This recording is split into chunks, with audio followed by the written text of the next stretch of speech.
اہل مصر قبطی مہینوں میں سے ایک مہینہ بسنسا میں حضرت عمر بن عاص رضی اللہ تعالیٰ عنہ کے پاس جمع ہوئے اور کہنے لگے کہ اے امیر، ہمارے اس دریائے نیل کا ایک دستور چلا آ رہا ہے کہ یہ اس وقت تک نہیں چلتا جب تک اس میں ایک کنواری لڑکی کو نہ ڈال دیا جائے۔ حضرت عمر بن عاص رضی اللہ تعالیٰ عنہ نے پوچھا، ہاں بتاؤ، اس دریا کا کیا دستور ہے؟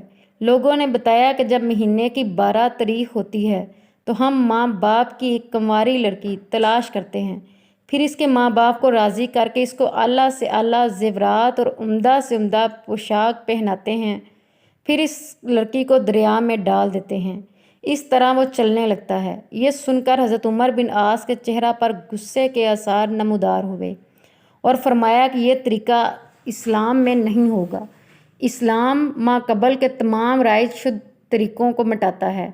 مصر کے لوگوں نے ماویہ ونا، ماوا ابیب اور مام مینڑی تک انتظار کیا، مگر دریائے نیل میں کوئی فرق نہیں آیا۔ تھوڑا بہت پانی بھی اس میں نہیں آیا، یہاں تک کہ لوگوں نے وہاں سے کوچ کرنے کا ارادہ کر لیا۔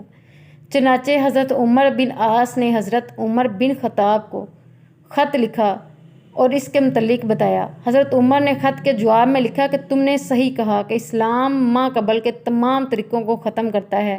میں تمہیں ایک طرف ایک پرچہ بھیج رہا ہوں، جب میرا خط تم تک نہ پہنچے تو یہ پرچہ اس دریائے نیل میں ڈال دینا۔ جب وہ خط حضرت عمر بن عاص کے پاس پہنچا تو آپ نے وہ پرچہ کھولا تو اس میں یہ لکھا تھا، امیر المومنین رضی اللہ تعالیٰ عنہ نے بندہ خدا کی طرف سے دریائے نیل کے نام حمد و صلوات کے بعد اگر تو اپنی طرف سے چلتا ہے تو نہ چل، اور اگر واحد قہار ذات تجھے چلاتی ہے تو ہم اللہ واحد قہار سے درخواست کرتے ہیں کہ وہ تجھے چلا دے۔ حضرت عمر بن عاص رضی اللہ تعالیٰ عنہ نے صلیب سے ایک دن پہلے وہ پرچہ دریائے نیل میں ڈال دیا۔ اہل مصر تو وہاں سے کوچ کرنے کی تیاری کر چکے تھے۔